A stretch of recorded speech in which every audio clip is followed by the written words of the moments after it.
السلام عليكم ورحمة الله وبركاته. صلوا على النبي حبايب قلبي، اللهم صل وسلم وبارك على سيدنا محمد. ازيكم يا حبايب قلبي؟ عاملين ايه؟ يا رب تكونوا بخير، وحشتوني جدا جدا جدا. ما تنسوش اللايك والاشتراك في القناة عشان يوصلكم مننا كل جديد احنا بنعمله وهنعمله يا حبايب قلبي. تعالوا شوفوا يا حبايب قلبي، شوفوني انا غلطانة ولا مش غلطانة، انا اللي غلطانة ولا ابو كريم اللي غلطان؟ عشان بصوا انا جبت اخري. قولولي كده اعمل ايه مع الراجل ده، قولولي اعمل ايه مع الراجل ده. الوقت يا حبايب قلبي هو كان رايح شبكة واحد صاحب، ماشي يا حبايب قلبي، ومطلع الطقم بتاعه عشان يروح يكويه، مطلع تيشيرت وبنطلون وكده عشان يروح يكويه عند الراجل بتاع اللي بيكوي ده. وبعدين اجي ايه، قلت له كريم يا كريم، حطيته على السرير، فقلت يا كريم روح يا ابني والنبي روق الاوضه، عمل مغسل حبة المواعين دولي وايه واملى الغسالة عشان اغسل. قال ماشي يا ماما. اجا كريم حاطط الهدوم طبعا ابو كريم حاطط الهدوم على السرير. اجا كريم راح شايل الهدوم، افتكر الهدوم دي وسخة، راح حاططهم ليا عند الغسالة على اعتبار ان هما وسخين. رحت غسلهم يا حبايب قلبي، انا كنت فاكره برضو ان هما وسخين، انا لقيتهم مرمين عند الغساله فقلت يبقى اكيد هما وسخين، ابو كريم لابسهم وايه ورماهم عند الغساله. ماشي يا حبايب قلبي، شوفوني بالله عليكم انا غلطانه ولا مش غلطانه. دلوقتي يا حبايب قلبي رحت غسلاهم، اجا هو بده يروح شبكة صاحبه في الهدوم، ما ودهم للمكواجي. قلت له هدوم ايه؟ قال لي هدوم اللي انا كنت مطلعهم على السرير. قلت له هدوم ايه؟ قال لي التيشيرت والبنطلون. قلت نهاري ابيض يا شتات الشتات يا رشدي. قال لي يا في ايه؟ قلت له انا غسلتهم ولسه مبلولين. قال يا نهار ابيض. وبقى بصوا، مش هقول لكم، مش هقول لكم يا حبايب قلبي على اللي عمله. فانا اعمل ايه؟ انا اللي غلطانه ولا كريم اللي غلطان؟ واقول له يا راجل ما انت عندك هدوم كتير، ما تلبس ما الهدوم كتير. يقول لا انا عايزه البس طقم ده. طب انا انشفه لك ازاي يا اخويا؟ انا نشفته في المنشفه بس هو لسه مبلول. طبعا يا حبايب قلبي انتوا مش تايهين على هدوم الشتا، ما بتنشفش من قريب، يعني هو تيشيرت كده زي نظام بروفال كده وبنطلون برضو تجيل برضو. ماشي يا حبايب قلبي، قولولي اعمل ايه، قولولي اعمل ايه. ده انه يزعج وبرطم ومش عارفه ايه وولية وعيد، ومش عايزه اقول لكم بقى على اللي جاله. وانا دنيت اعيط اعيط اعيط اعيط، في اخرة ما زجت ما لقيتش حد يصلحني، رحت جايبه وكل من التلاجة، كنت عاملاه قبلها بيوم، ورحت مسخناه ورحت قاعده عليه. ما هو انا كده ما بزعل، وجايله له كام مره، جايله له يا ابو كريم مش تزعلني، يا ابو كريم مش تزعلني، انت طول ما انت بتزعلني يا ابو كريم انا باكل كتير. برضه مش مقتنع يا حبيب قلبي. جايله له بص، لو زعلتني اني هخربها في الوكل. فقولوا لي يا حبايب قلبي، قولوا لي اعمل ايه، قولوا لي اعمل ايه. وطبعا حلف طبعا ما يروح شبكة صاحبه، وصاحبه زعل منه وازاي ما تجيش ومش عارفة ايه. ويومها والله العظيم كان يوم ما يعلم بالله ربنا. هو كل غسلة كده اهو، كل غسلة كده يجي مثلا برضو مرة برضو يشكل معايا على الشرابات، فين فردة الشراب؟ طب انا اعمل ايه في الهوا اللي طير فردة الشراب؟ اعمل ايه دلوقتي لما انا بكون غاسلة وكريم يعوز هدوم مثلا ولا كده؟ تقولش ما فيش هدوم في الدولاب، ما فيش الا الهدوم اللي على الحبل، يروح يجيبوا هدوم من على الحبل، ياخدوا حاجة والتانية تقع عادي مش مشكلة. يجي انا اللي اتورط تاني بقى في المشكلة دي. انتي بتخلي العيال يروحوا يجيبوا من على الحبل ليه؟ انتي مش عارفة ايه. ودلوقتي انا اللي ببقى ايه، انا اللي ببقى مظلومة في النص. فانا مش عارفه اعمل ايه يا حبايب قلبي، مش عارفه اعمل ايه، محتاره بين العيال وبين ابو كريم ومش عارفه اعمل ايه. آه ف فطبعا زي ما بقول لكم كده يا حبايب قلبي، ابو كريم خد اجازه، ما راحش شبكة صاحبه. انا عارفه ابو كريم، انا عارفه ابو كريم، وهو مش متأثر ان هو ما راحش شبكة صاحبه، هو متأثر عشان الشبكة كان فيها وكل وفيها هبر وفيها الكلام ده كله يا حبايب قلبي. انا عارفه انا ابو كريم. فطبعا ابو كريم اتحرم من ده كله عشان ما راحش.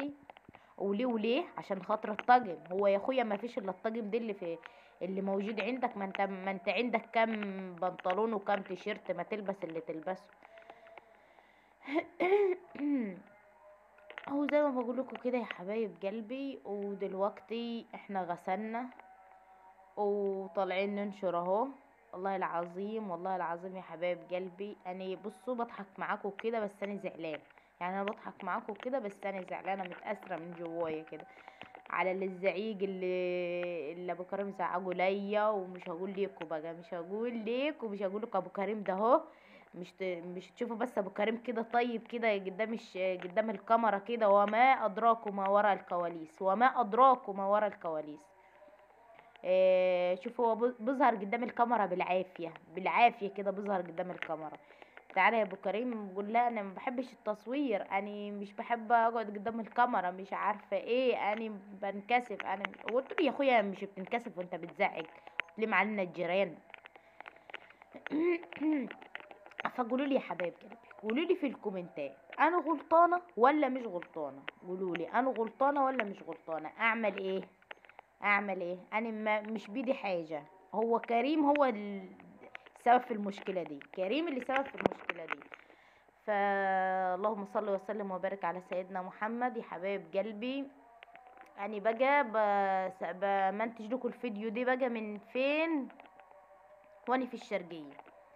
انا كنت مصوره الفيديو ده طبعا وانا في القاهره. انتوا مش تايهين يعني عن شكتي وعن بلكونتي وعلى احبالي وعلى دنيتي يعني. بس انا دلوقتي بمنتج الفيديو وانا في الشرقيه يا حبايب قلبي. انا عيني دعمتي عشان خاطر جايه عشان خاطر امتحانات كريم وكده يا حبايب قلبي. ادعوا كده لكريم ربنا ينجحه كده.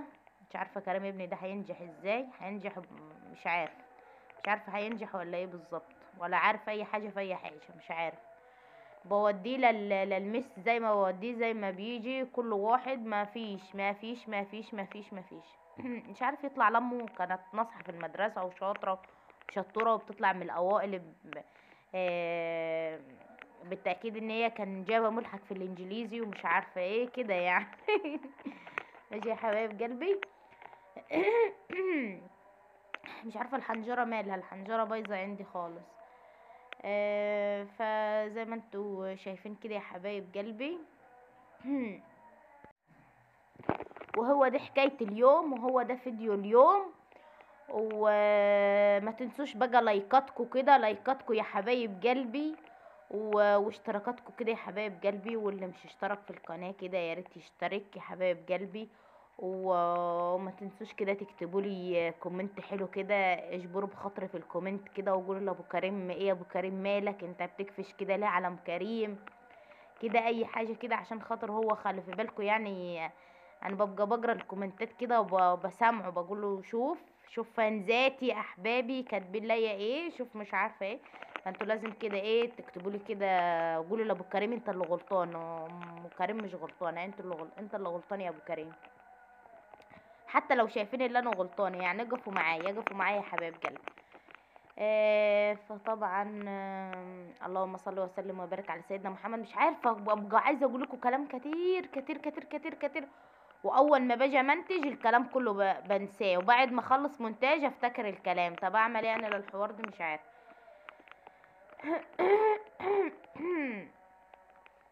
فطبعا اللهم صل وسلم وبارك على سيدنا محمد يا حبايب قلبي. قولوا لي كده مين جوزها كده بالشكل معاها عشان خاطر الشرابات. ومين جوزها مثلا بيكون رايح مشوار مثلا و...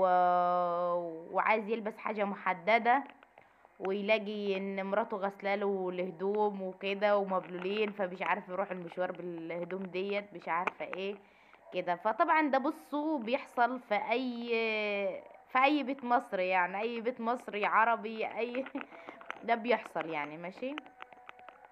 فطبعا يا حبايب قلبي ربنا يسترها يا حبايب قلبي يا رب. وربنا ما يحصل اي مشاكل يا رب والله العظيم. عشان الواحد لما بتبقى جوزها مزعج لها ولا كده بتبقى متنجدة وزهقانة وجرفانة وبتحط ايه بتحط غيلها في الوكل، في الوكل. وما ادراك. انا بقى انا عايزه اخس يا جماعه، انا عايزه اخس. انا جايله له كام مره، جايله له يا ابو كريم مش تزعلني عشان اخس.